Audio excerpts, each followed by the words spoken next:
Well, earlier I spoke to the Conservative MP Damian Green, who was Immigration Minister from 2010 until 2012. And I started by asking him if the 3 boats currently patrolling 7,000 miles of British coastline are adequate.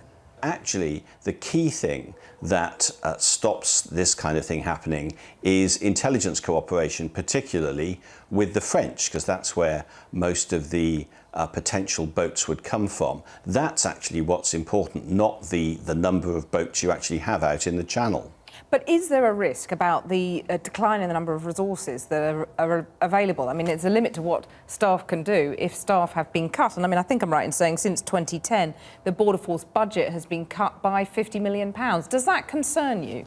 What's important is the way you use those resources, as we've seen across not least the Home Office, where police budgets have been cut by 20%, but crime has continued to fall. Border Force is now a more effective organisation than it was in 2010, not least at the basic job of making sure that the borders are safe, that we're only letting in the people we want to let in. But if you cut any further, would you be concerned about that? No, because I think the way you spend the budget and the intelligence with which you use that budget is much more important. That just throwing money at a problem often doesn't solve it. The Border Force used to be part of the UK Border Agency, and that did have money thrown at it by the Labour government between 2000 and 2010, and that was the period where there was most chaos at our borders. So there's no direct correlation between the amount of money you spend and the effectiveness you've had. The 18 Albanians who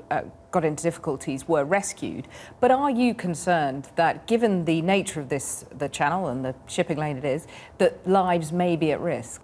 I am. I do think that if these wretched criminals, some of the world's worst criminals, are people smugglers, if they are now putting people on small boats across what's one of the world's busiest shipping lanes, that people may die. I think it's as serious as that. So the importance of this issue is not just in controlling our own borders, though that's obviously hugely important in itself. It's actually saving lives as well. If David Cameron doesn't win the argument on immigration and on the EU referendum, and if he doesn't win big, one Tory backbencher is saying that he'll be toast within days, and there are others who have signed letters, 20 letters floating around, demanding a no-confidence vote.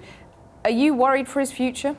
I think those who've already started talking about leadership challenges the day after are actually letting the cat out of the bag. That's what they're more interested in. They're not as interested in the future of our country. I think there's a huge issue in this referendum. It's the biggest political decision we've taken for more than 40 years. And people who are using it to conduct their own differences within a single political party are just not up with the seriousness of the question that the British people are having to address on June the 23rd. So you're really saying that the Leave campaign is a coup in disguise? Well, I'm saying that there are clearly people who are attached to the Leave campaign who, as we've seen this weekend, have decided that what they're really interested in talking about is trying to get rid of a Prime Minister and a party leader who won a general election 12 months ago. We shouldn't forget that the Conservative Party hasn't won a majority before last year since the 1990s. Damian Green speaking to me earlier.